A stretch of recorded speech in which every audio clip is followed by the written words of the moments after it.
यह कहानी एक गौरैया के जोड़े की है। उन दोनों में बहुत प्रेम था।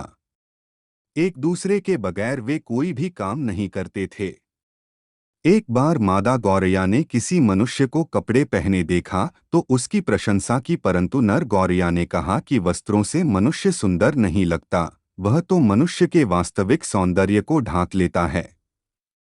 परंतु मादा गौरैया को टोपी पहनने का मन करता है।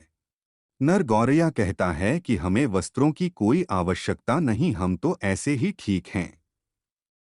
मगर मादा गौरैया अपनी जिद की पक्की थी। उसने निश्चय कर लिया था कि वह टोपी बनवाकर ही रहेगी।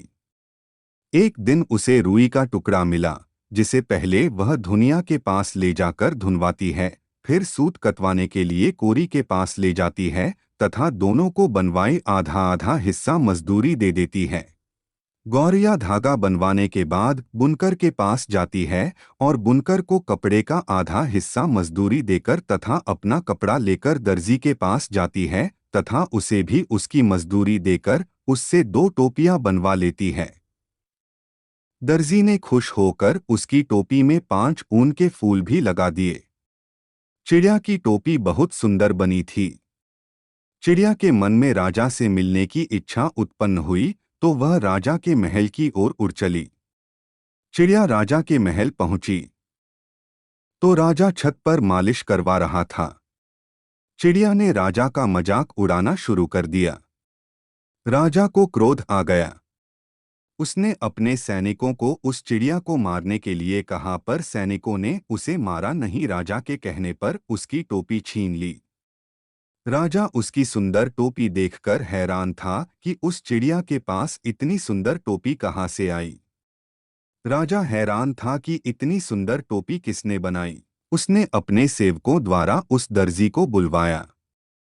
दर्जी ने टोपी सुंदर बनने का कारण अच्छा कपड़ा बताया। इस प्रकार क्रमशः बुनकर, कोरी व धुनिया को बुलावा भेजा।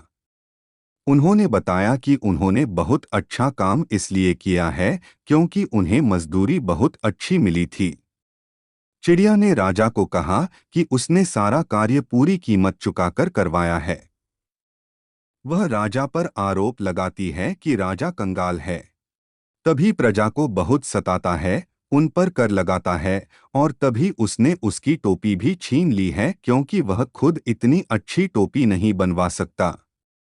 राजा को अपनी पोल खुलने का डर हो जाता है, इसलिए वह चिड़िया की टोपी वापस कर देता है।